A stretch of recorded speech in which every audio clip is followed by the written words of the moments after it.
Hello बच्चों, let's read the question and the question says that rate law cannot be determined from balanced chemical equation if हम लोगों से बोल रहा है कि रेट लॉ जो है वो कब डिटरमाइन नहीं कर सकते हैं from a balance chemical equation.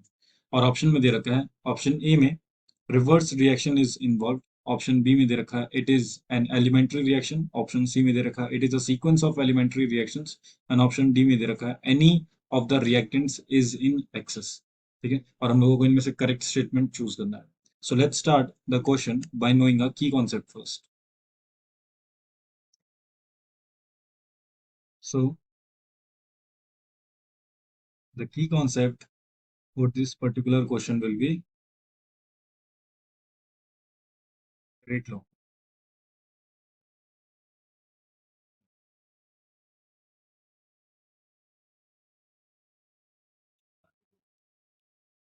अगर हम लोग रेट लॉ को डिफाइन करें, रेट लॉ या फिर उनको रेट इक्वेशन से बोल सकते हैं, so it is a mathematical expression of which gives the relationship between the rate of chemical reaction and the concentration.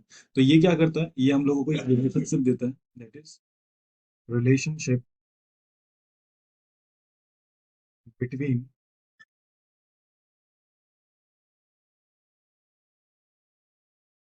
between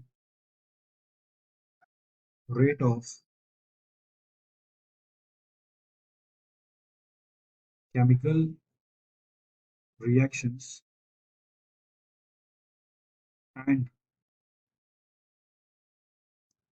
concentration of the reactions. Concentration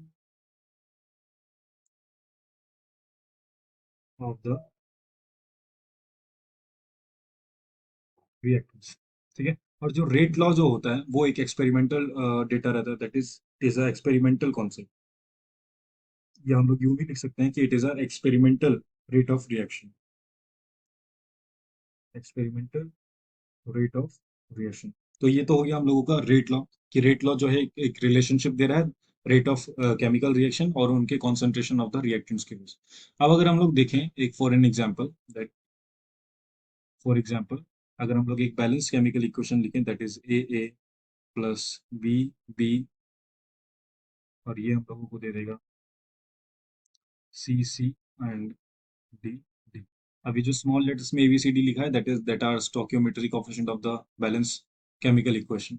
तो जब इसका रेट लॉ हम लोग लिखते हैं, that is rate equals to rate constant that is K, और यहाँ पे लेते हैं A to the power X and B to the power Y. ठीक है, और क्योंकि एक्सपेरिमेंटल है इसलिए इसके कोफिशिएंट्स जो हैं वो स्टोइकियोमेट्रिक, जो पावर्स हैं वो स्टोइकियोमेट्रिक कोफिशिएंट्स के इक्वल नहीं हो। तो ये हो गया हम लोगों का रेट। अब अगर हम लोग बात करें कि एलिमेंट्री रिएक्शंस के लिए, क्योंकि रिएक्शंस दो टाइप के होते हैं, एक होता है हम लोगों का एलिमेंट्री रिएक्शन जो कि वन स्टेप में हो जाता है, सिंगल स्टेप, और एक होते हैं कॉम्प्लेक्स रिएक्शंस। तो एलिमेंट्री रिएक्शन का अगर हम लोग बात करेंगे तो एलिमेंट्री रिएक्शन क्योंकि एक स्टेप का होता है तो उससे रेट ऑफ रिएक्शन जो है या फिर जो रेट लॉ है उससे इजीली निकल जाता है। पर वहीं कॉम्प्लेक्स रिएक्शन का बात करें तो वहां पे जब हम लोग रेट लॉ लिखेंगे तो वो हम लोग लिखते हैं स्लोएस्ट स्टेप डिटरमाइन करके, ये लिखा जाता है स्लोएस्ट स्टेप के हिसाब से। ठीक है, तो ऑप्शंस में चेक करेंगे अगर हम लोग, तो लिखा हुआ है कि rate law can not be determined from the balance chemical equation if reaction reverse reaction is involve. तो ये इनकरेक्ट है, रिवर्स रिएक्शन जब इन्वॉल्व होगा तो हम लोग रेट लॉ जो है डिटरमाइन कर सकते हैं। It is a balance, it is an elementary reaction, so this is correct. जो रेट लॉ है वो हम लोग एलिमेंट्री रिएक्शन से निकाल सकते हैं। एलिमेंट्री रिएक्शन जो रहता है वो सिंगल स्टेप रिएक्शन रहता है। It is a sequence of elementary reaction, अगर वो एलिमेंट्री रिएक्शन का सीक्वेंस का होगा तो रेट लॉ हम लोग डिटरमाइन नहीं कर सकते हैं।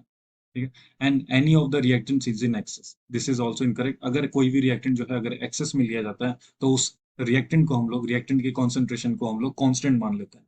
तो ये ऑप्शन भी करेक्ट इनकरेक्ट हो जाएगा। सो हम लोगों का इसमें तीन करेक्ट ऑप्शन निकलेगा, that is option A C and D, क्योंकि क्वेश्चन ने पूछा था rate law can not be determined from a balanced chemical equation if if, और उनमें से चारों ऑप्शन में से तीन इनकरेक्ट ऑप्शन है, that is option A C and D जो है हम लोगों का करेक्ट हो जाएगा। तीनों ऑप्शंस जो है इस क्वेश्चन के लिए करेक्ट है। Hope you enjoyed the concept, thank you and best of luck.